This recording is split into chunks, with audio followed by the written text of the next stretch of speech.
Saudara-saudara yang kasih dalam Tuhan, kita sudah semua mendengar akan kesaksian daripada ibu tadi.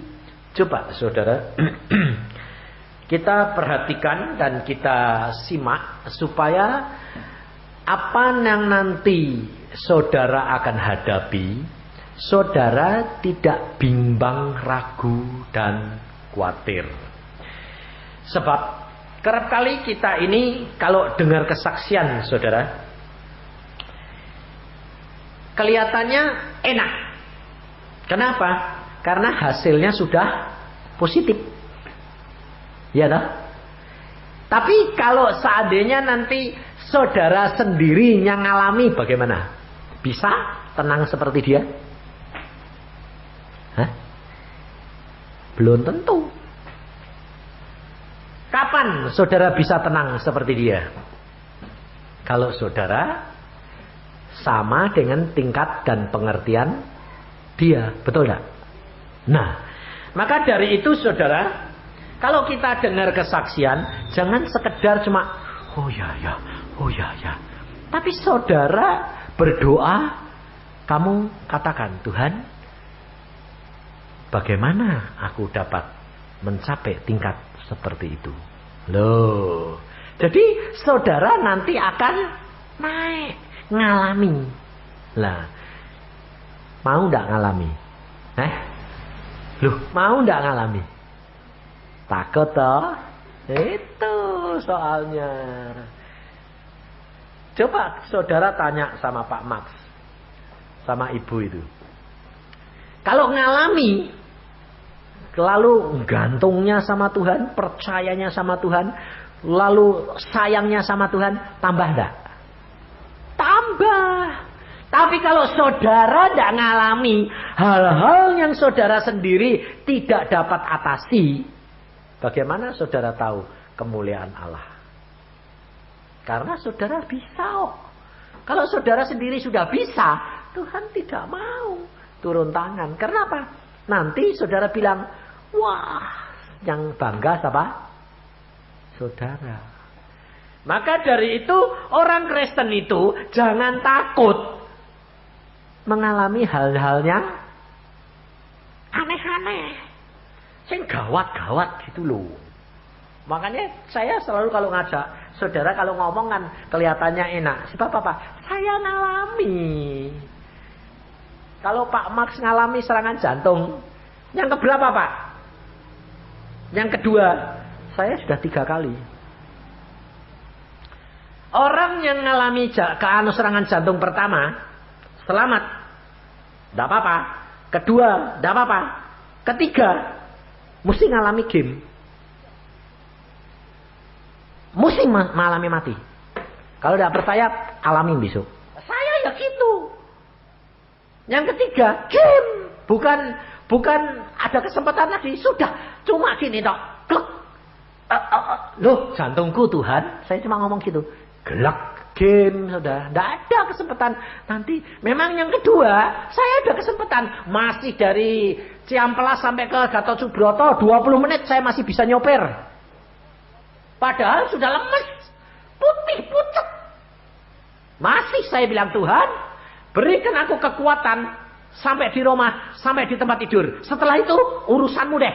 Bawa suruh apa? Masa bodoh, saya bilang. Benar, soal ngebut saya nyoper masuk ke mobil sampai di tempat tidur, belak, game. Belum mati tapi lumpuh total. Tidak bisa apa-apa. Dah. Tapi kalau kamu sudah nanti dapat serangan yang ketiga, tidak ada kesempatan. Loh, Tuhan, saya cuma gini, gelap, mati.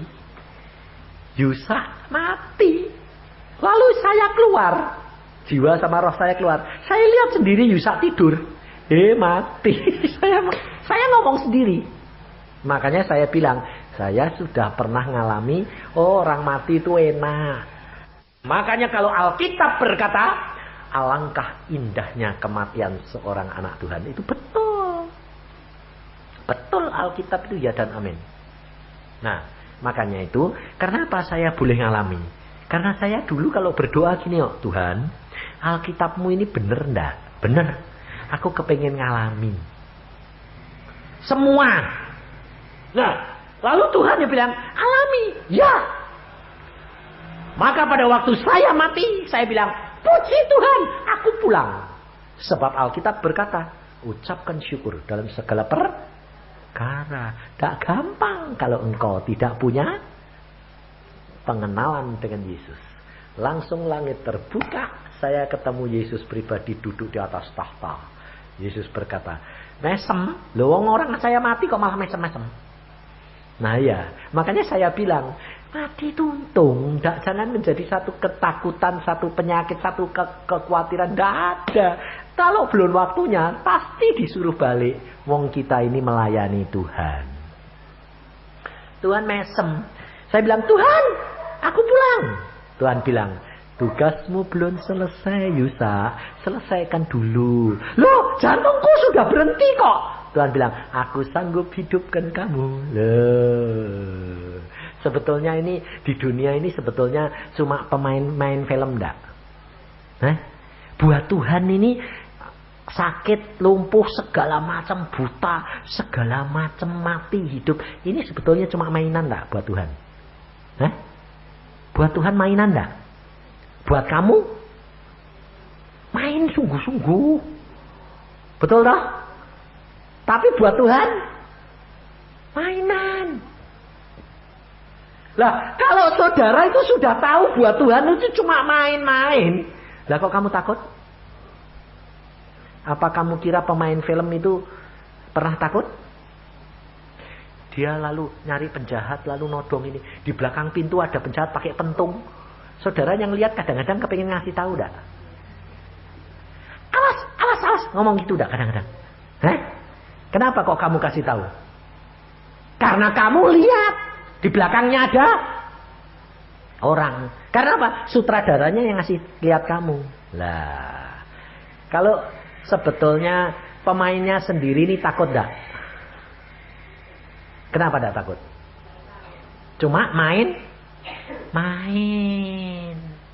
Lah kalau kamu tahu bahwa kamu ini bintang-bintang filmnya Tuhan, dalam dunia ini cuma main-main sementara, saudara takut enggak?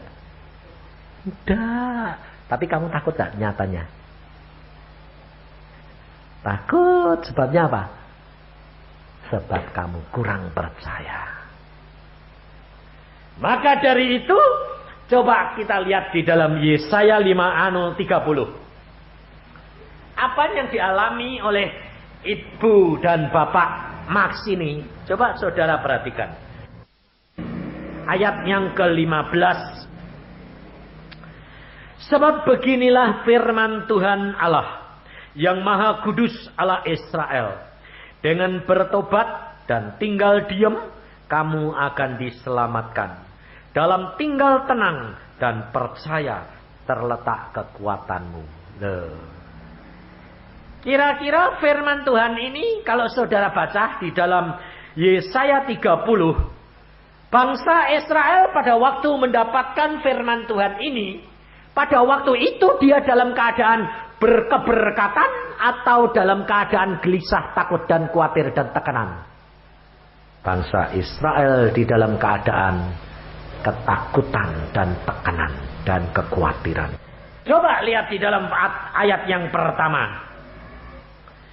Celakalah anak-anak pemberontak, demikianlah firman Tuhan, yang melaksanakan suatu rancangan yang bukan daripadaku, yang memasuki suatu persekutuan yang bukan oleh dorongan rohku, sehingga dosa mereka bertambah-tambah, yang berangkat ke Mesir dengan tidak minta keputusanku untuk berlindung kepada Firaun.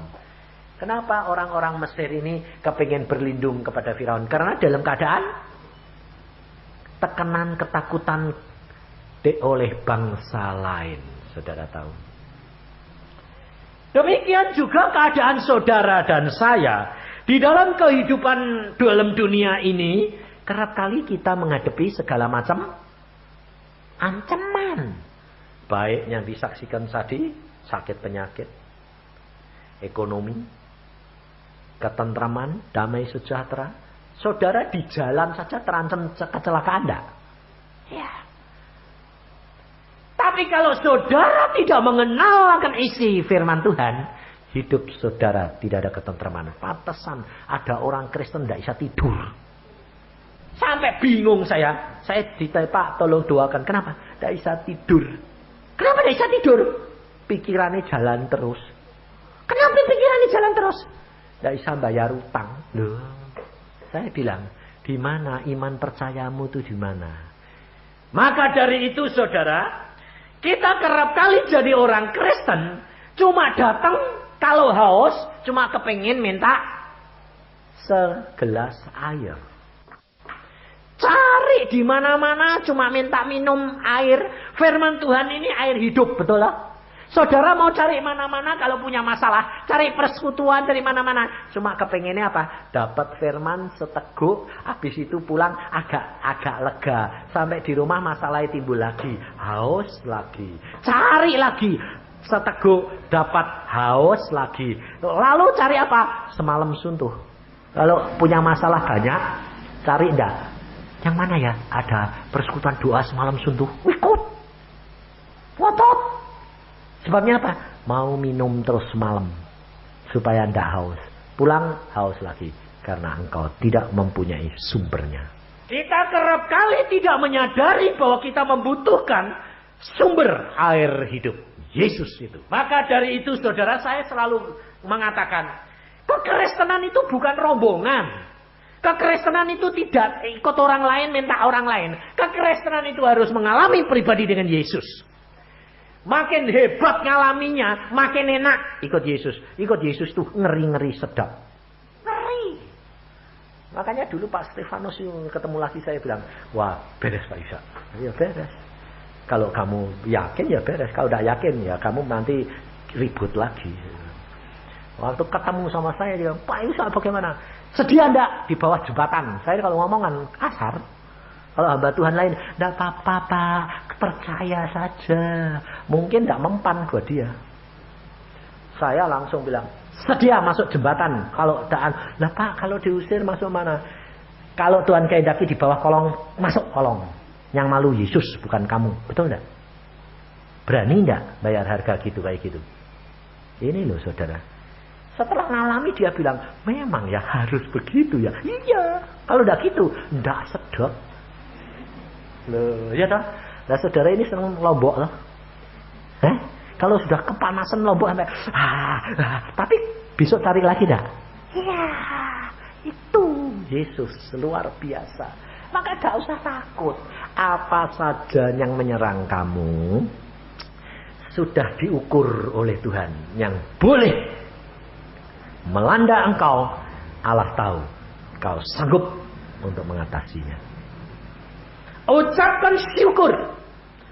Seperti firman Tuhan berkata, tinggal diam, kamu akan diselamatkan. Tinggal tenang dan percaya terletak kekuatan.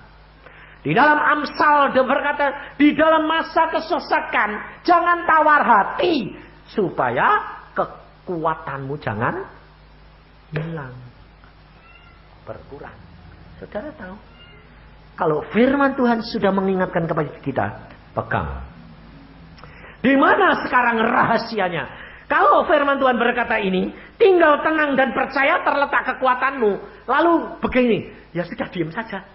Nanti kan pertolongan datang sendiri. Terutama orang pinter-pinter, tidak bisa diterima. Bukankah Alkitab berkata, ora et labora, betul? Berdoa dan bekerja. Tapi Alkitab berkata, tinggal tenang, percaya, terletak kekuatanmu. Nanti Tuhan yang ngatur sendiri. Tapi kamu bilang, enggak, aku mau cepat-cepat. Baca ayat 16. Tetapi kamu enggan, kata Tuhan.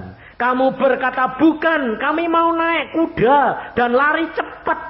Maka kamu akan lari dan malah hilang. Seandainya tadi Bapak Max itu ngalami kayak gitu, ibunya ini, waduh mau panik, cepat-cepat lari. Pak Maxnya turut hilang. Lenyap. Tidak balik malah. Kenapa? Karena kurang percaya.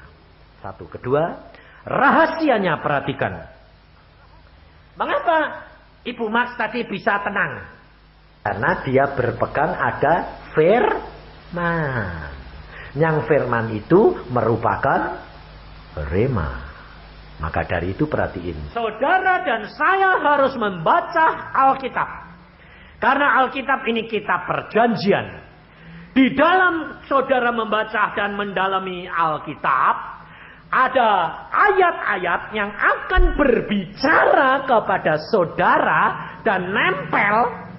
Dan saat-saat tertentu itu muncul, diingatkan oleh Roh Kudus. Dan itu akan menjadi rema buat engkau dan aku. Dan kalau Ibu Max dikasih firman Tuhan itu, lalu firman itu nempel dalam hati dan pikiran dia, ini tidak kebetulan. Karena Tuhan tahu bahwa Pak Max akan mengalami peristiwa itu. Sehingga ayat itu muncul. Tenang dia. Berharap dan percaya. Tapi bukan lalu kamu yang nyari sendiri, lalu kamu imani, lalu kamu pakai senjata. Ini kerap kali salah jalan. Sebab kalau daripada kamu akan kecewa. Lalu umpamanya ayat yang dipakai Ibu Max tadi, pegangi terus. Nanti kalau Tuhan sudah bilang, Pak Max sudah cukup waktunya, selesai pulang. Jangan berdasarkan ayat ini. Jangan pulang. Nah, kecewa nanti akhirnya. Kita harus sadar bahwa Roh Kudus yang diberikan kepada kita ada di dalam diri kita. Dia akan memimpin dalam seluruh kebenaran. Setiap peristiwa engkau akan diberikan ayat-ayat yang khusus yang dimunculkan oleh Tuhan, dan itu menjadi rema buat engkau dan saya. Maka dari itu saudara, kita harus visi kita, pandangan kita, motivasi kita tengadah kepada Allah terus menerus. Saudara tahu kenapa kok saudara dan saya selalu diumpamakan burung Raja Wali? Pernah burung Raja Wali hidupnya rombongan? Hah? Ada Raja Wali yang hidupnya kalau terbang gerombol sana, gerombol sana. Yang terbang gerombolan terus datangnya gerombolan, pergi nih gerombolan siapa? Burung apa? Hah? Burung apa? Burung gereja. Iya toh? Burung gereja rombongan. Terus burung apa? Yang di sawah itu loh, burung apa? Burung empret. Kecil-kecil. Kalau datang, kalau di burung Raja Wali pernah gitu? Enggak. Orang Kristen banyakan seperti burung gereja. Persis toh namanya burung gereja. Karena tinggalnya di gereja-gereja. Lah orang Kristen tuh kerap kali kayak burung gereja, rombongan.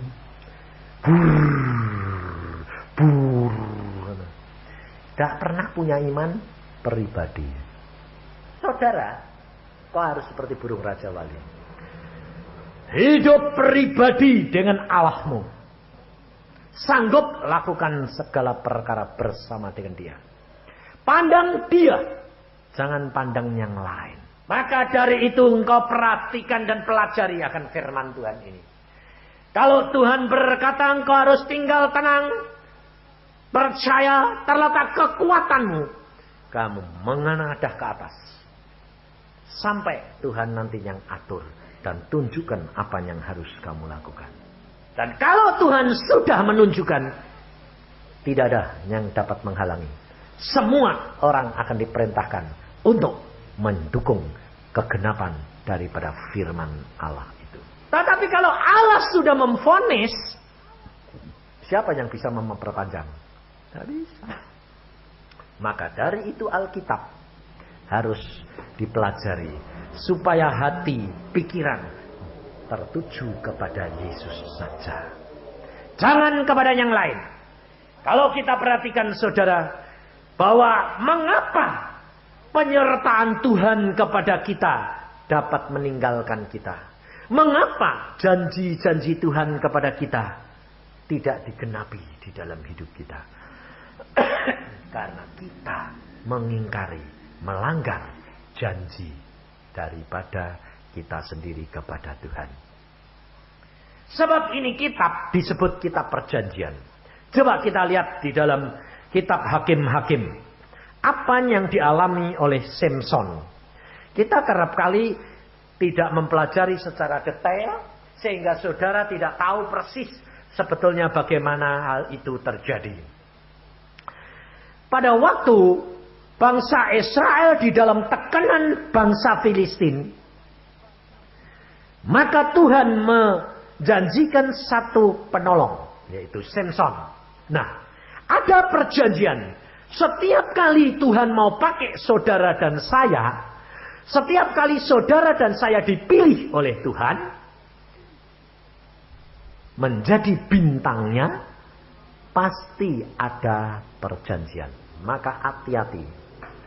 Ada rema, ada janji, ada perjanjian dari Allah. Coba kita lihat di dalam Hakim-Hakim 13.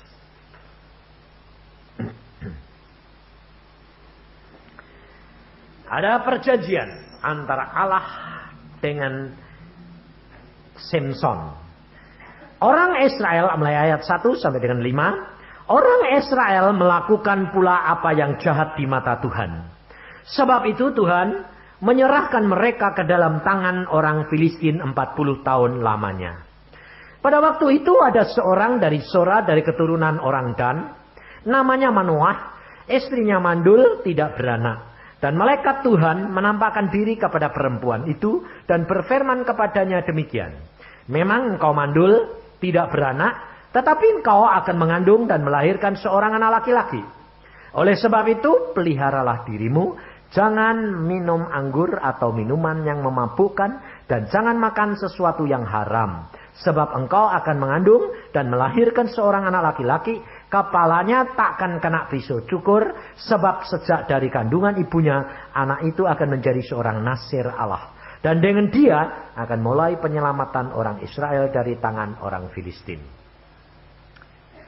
Ada syarat. Ada yang harus saudara dan saya genapi. Apa yang harus digenapi oleh Samson? Oleh ibu Samson juga. Pada waktu dia dikandung, dia tidak boleh minum minuman anggur, minuman yang memabukkan, minuman keras. Lalu apa janji Allah khusus? Dan apa yang harus dibayar oleh Samson? Rambutnya tidak boleh dipotong.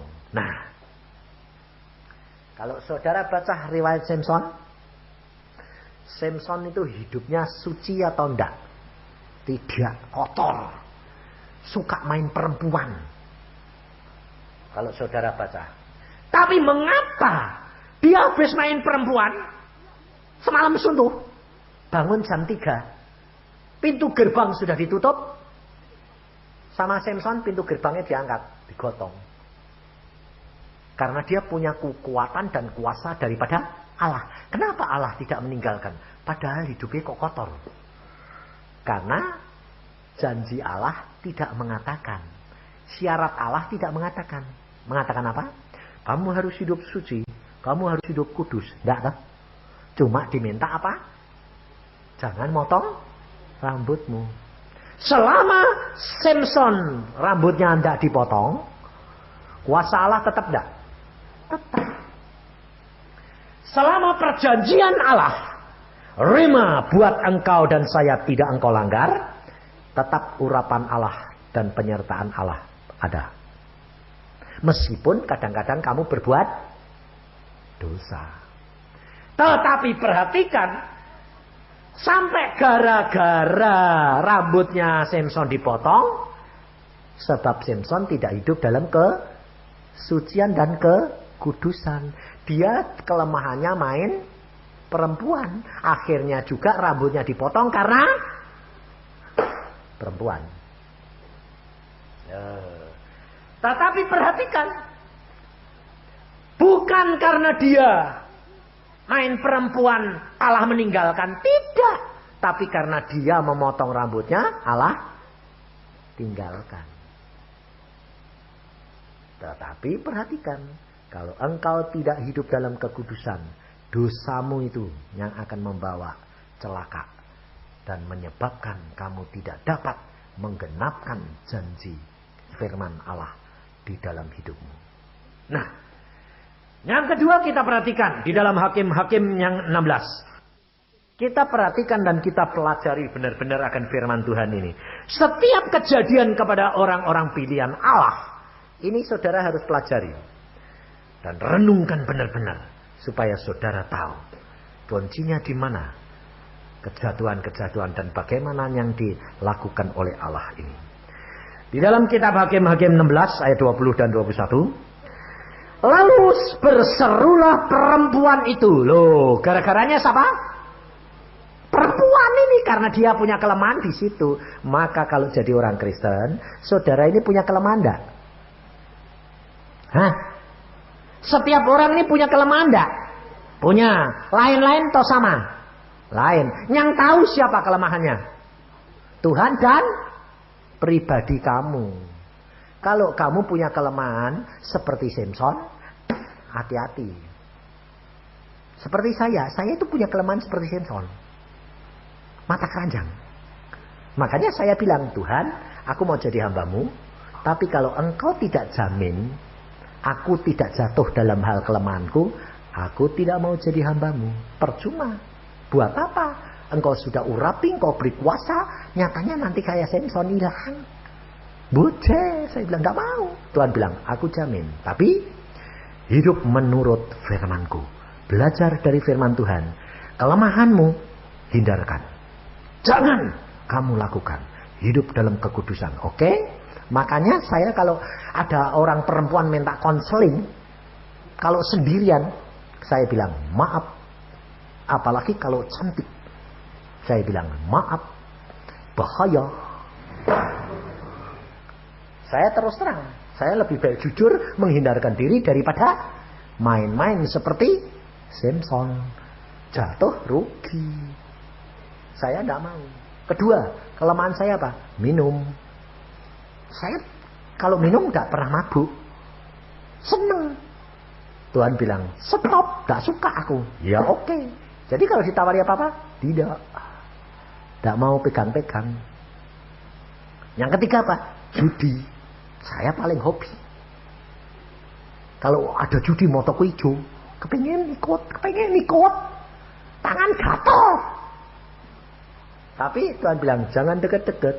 Nah, kalau kita keluar negeri, liburan, di mana-mana mesti ada jackpot. Ya toh? Mesin itu mesti ada. Kepengen. Anakku ya bilang, "Pak, nyoba." Saya bilang, "Kamu nyoba nanti papa keprosot repot loh." Aku bilang, "Nggak usah main-main kayak gitu. Jangan dekat-dekat. Kalau sudah tahu itu racun, jangan jilat-jilat, repot mindset nanti ya." Dah, nggak usah. Tapi kalau kamu mau main batasi berapa? Sedikit, selesai, kalah, menang, bubar. Cuma nyoba, tapi tidak untuk main. Nah, saudara tahu, kita jangan dekat-dekat kalau tahu kita punya kelemahan.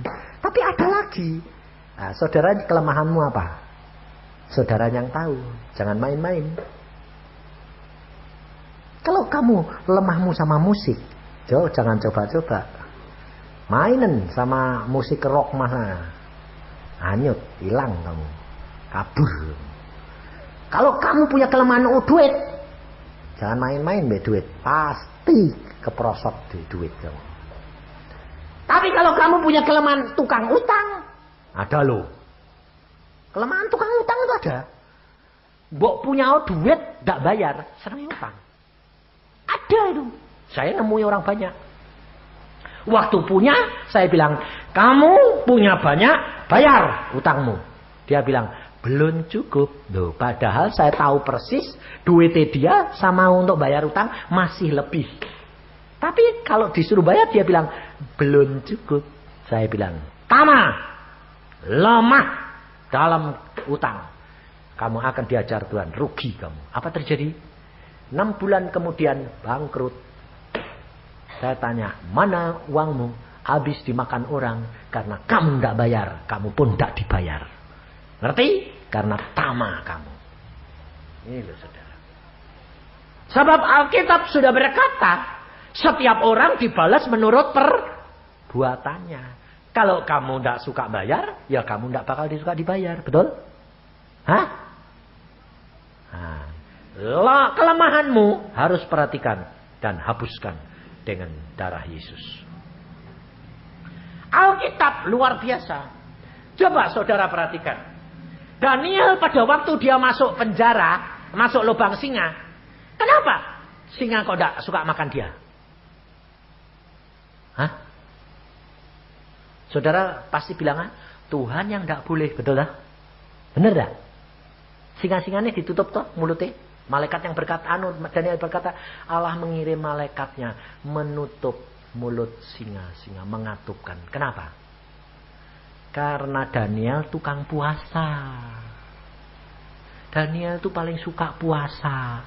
Jadi firman Tuhan berkata, setiap orang dibalas menurut perbuatannya. Dia tukang puasa. Dimasukkan lubang singa yang lapar pun, singanya puasa. Karena bilang ketemu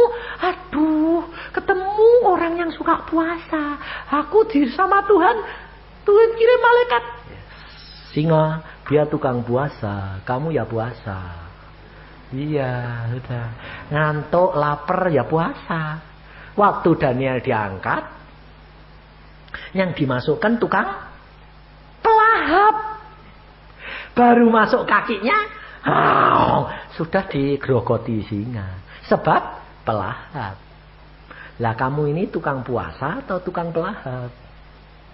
Kalau kamu pelahap, kamu nanti dilahap orang. Kalau kamu suka puasa, orang lain tidak suka kamu. Kenapa? Setannya pun tidak suka. Kenapa?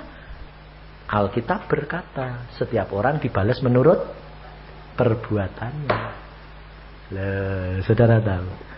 Maka dari itu, nurut firman Tuhan. Karena Tuhan tahu yang persis apa yang baik, apa yang bahaya, apa yang lemah buat kamu. Dan Allah memberikan Roh Kudus untuk menuntun kau dan saya dalam seluruh kebenaran. Luar biasa hidup dengan Allah itu. Nah, maka dari itu saudara, pada waktu Samson dia mulai main-main sama perempuan ini, ayat ini selanjutnya berkata, lalu berserulah perempuan itu, orang Filistin menyergap engkau Samson. Maka terjagalah ia dari tidurnya serta katanya, seperti yang sudah-sudah aku akan bebas dan akan meronta lepas. Tetapi tidaklah diketahuinya bahwa Tuhan telah meninggalkan dia. Kata-kata di sini jelas enggak? Tetapi tidak diketahuinya bahwa Tuhan sudah meninggalkan dia. Demikian juga pada waktu Tuhan menyertai dia, dia tahu apa enggak? Dia merasa apa enggak? Tidak tahu. Tetapi dia taunya hasil daripada perbuatan dia. Firman Tuhan berkata apa? Pohon dilihat dari buahnya. Saudara kerap kali kalau ngadepi masalah gini, Tuhan kok enggak ngomong sih? Kalau engkau suruh ya gampang, tapi mau enggak ngerasa apa-apa itu. Gitu dah. Lalu kamu menjadi bimbang dan ragu. Padahal Alkitab berkata, buahnya nak, buahnya. Kalau Allah menyertai kamu, kamu ya enggak kerasa. Allah meninggalkan kamu, kamu ya enggak terasa. Karena apa? Karena kamu tidak peka terhadap pimpinan Roh Kudus. Tetapi kalau kamu peka terhadap pimpinan Roh Kudus, kamu akan tahu. Sebab apa? Sebab Yesus sudah berkata, damai sejahtera aku berikan kepadamu. Nah, jadi kalau kamu tetap ada damai sejahtera, perhatikan kesaksian Ibu Max tadi. Bilang apa? Aku tetap tenang dan tenteram. Damai enggak? Damai. Kalau engkau di dalam keadaan damai sejahtera, situasi posisimu dalam keadaan yang benar. Jangan takut, jangan bimbang. Tapi kalau hatimu tidak damai, gundah, mulai tidak ada sejahtera, hati-hati. Itu tandanya Roh Kudus mulai meninggalkan engkau. Dan saat seperti itu harus cepat-cepat kembali dan bertobat. Cari dia. Jangan cari jalan sendiri. Cari dia. Duduk diam. Tinggal tenang. Tunggu sampai damai sejahtera kembali lagi. Cari di mana letak kesalahanmu. Bertobat. Tinggal tenang. Selamat. Allah tidak pernah tergesa-gesa. Dan Allah tidak pernah terlambat. Ini loh saudara. Hidup kekristenan itu zaman sekarang itu kita itu luar biasa. Samson ditinggalkan Tuhan. Dia tidak tahu. Kenapa? Karena dia tidak hidup di dalam kekudusan.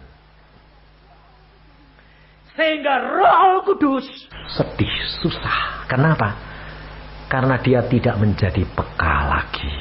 Kepekaan, pengertian, hikmat Allah, marifat Allah, dengar-dengaran hanya dapat dan kamu rasakan kalau kamu tinggal di dalam Yesus.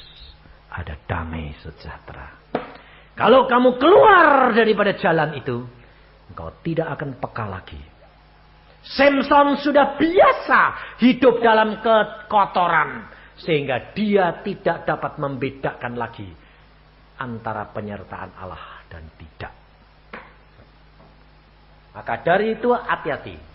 Kita harus hidup dalam kekudusan. Saudara, kalau engkau tambah dekat sama Tuhan, sebelum engkau dulu menjadi orang Kristen, kalau dengar orang maki-maki, omong kotor, biasa enggak? Biasa. Setelah cinta Tuhan, kalau ada orang maki-maki, omong kotor, risih enggak? Telingamu gatel enggak? Ingin pergi enggak?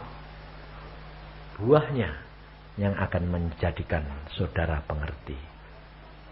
Maka pada waktu Samson dia berkata, aku mau seperti yang dulu-dulu. Dia mau bangun, talinya mau diputuskan. Dia tidak tahu kalau Tuhan sudah meninggalkan dia. Tidak ada kuasa. Dan apa terjadi? Ayat 21. Harga yang sangat mahal harus dibayar oleh dia. Orang Filistin menangkap dia. Mencungkil kedua biji matanya. Samson harus kehilangan mata. Sebab apa? Mata keranjang. Nah, saudara tahu? Penyebab dosa pasti dituntut Tuhan. Mata Samson dicungkil. Zaman sekarang kalau dicungkil, dioperasi, itu pakai obat pati rasa, dibius. Zaman itu dicungkil, dibius. Kok enak, dimasukin, saya ditarik. Kayak apa? Mau copot rasanya otak ini. Dan itu belum kalau infeksi. Berhari-hari, berminggu-minggu, berbulan-bulan. Penderitaan Samson harus bayar. Dia harus menunggu kembali rambutnya menjadi panjang lagi. Dan dia hanya disertai Tuhan sekali yang terakhir. Saudara tahu? Janji Allah. Kegenapan daripada firman Allah. Dapat engkau dan saya nikmati. Tapi kalau engkau ingkari, kau akan kehilangan dan bayarmu terlalu mahal. Maka dari itu saudara, pelajari firman Tuhan secara keseluruhannya. Kemudian kamu cari sampai itu menjadi rema buat engkau dan saya. Kalau itu sudah menjadi rema, itu harus engkau perhatikan supaya jangan sampai engkau langgar. Saya, saudara, pada waktu dipanggil Tuhan, ada perjanjian dengan Tuhan. Tuhan berkata kepada saya begini, aku akan jamin hidupmu. Kamu tidak boleh bisnis. Kamu tidak boleh terlibat dalam perkara keuangan. Dan kamu tidak boleh utang. Oke? Saya bilang. Dan sampai sekarang saya tidak pernah utang. Dan tidak terlibat bisnis. Mau dikaset, mau diapake, mau dijual, mau diapa. Ora urusanku. Yang kedua apa? Tidak boleh kredit. Pada waktu bulan Desember mobil saya ditabrak. Saya hampir di pinggir jurang. Sebabnya apa? Istri, anak saya bilang, baca koran, ada tawaran mobil. Untuk apa? Bayar 10% uang muka, mobil sudah bisa dibawa pulang. Habis itu bayar saja 10%, 10%, 10%. Mau setahun bisa, mau 10 bulan bisa, mau 3 tahun bisa, mau 4 tahun juga bisa. Lalu anak saya sama istri saya sama saya hitung-hitung. Oh, kalau 4 tahun bayarnya kok murah ya? Paling-paling cuma berapa ratus. Ya bisa. Mulai masuk. Wah, kalau gitu kredit saja. Dipikir, kalau saya kredit, Forza saya jual, laku 15 lebih, tambah uang 10 juta, punya uang paling enggak 25 juta. Bayarnya sekali cuma 6 juta. Paling sedikit kan masih panjang. Uang dimasuk deposito. Bisa nikmati. Kalau ternyata nanti di tengah jalan tidak bisa bayar, mobilnya dijual kan tetap enggak utang. Uang mobilnya ya baru grace. Ya enggak? Hitung-hitung klop.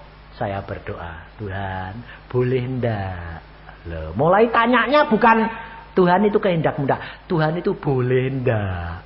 Tuhan bilang apa? Ingatkan, apa janjimu dengan Tuhan, perjanjian? Tidak boleh utang. Apa kredit itu ndak utang? Kredit itu utang ndak? Utang. Lalu saya bilang, oh iya. Oke Tuhan, tidak. Langsung saya putuskan. Tidak. Kalau kita harus pakai ini, mobil ini, biar ditabrak bis. Tidak apa-apa. Berpada dengan apa yang ada. Sesuai dengan firman Tuhan. Lalu hati saya sejahtera, damai. Belum mingguan. Cuma semalam. Tuhan kirim berkat. Besok saya dapat mobil baru. Ada orang datang ngasih persembahan 30 juta. Coba aku kredit. Yang 30 datang mana? Hah? Lalu aku bayari berapa tahun? Untuk dapat 30. Mata Samson dicungkil. Nunggu sampai rambutnya panjang kembali. Untungnya menyandar Yesus. Memandang Yesus. Harap pada Yesus. Berserah kepada Yesus. Tinggal tenang. Bertobat. Percaya. Letak kekuatan dan engkau diselamatkan. Saya sekarang pakai mobil baru Capella 626. Nggak usah utang, nggak usah kredit. Saya nikmati bersama dengan Yesus. Saudara tahu? Rahasianya perhatikan. Pelajari firman Tuhan benar-benar. Kemudian tunggu sampai Tuhan berfirman. Dan kalau engkau pada waktu bertobat, kalau pada waktu engkau dipanggil Tuhan, engkau sudah berjanji dan ada perjanjian engkau dengan Tuhan, jangan langgar. Genapi. Ingat-ingat terus. Setia. Lakukan. Allah akan melakukan dan menggenapi janjinya. Pasti engkau ditolong. Dalam kesulitan Samson seperti apapun, biarpun Samson pernah jatuh, dia tetap ditolong. Angsal perjanjiannya tidak dilanggar. Firman Tuhan berkata apa? Jatuh tapi tidak geletak. Cepat bertobat. Hidup dalam kekudusan dan kesucian. Pasti engkau akan sampai kepada apa yang Allah janjikan. Dan Allah rencanakan dalam hidup saudara dan saya. kemuliaan Allah dinyatakan, dan engkau dan saya menjadi saksi Yesus di mana engkau berada. Amin.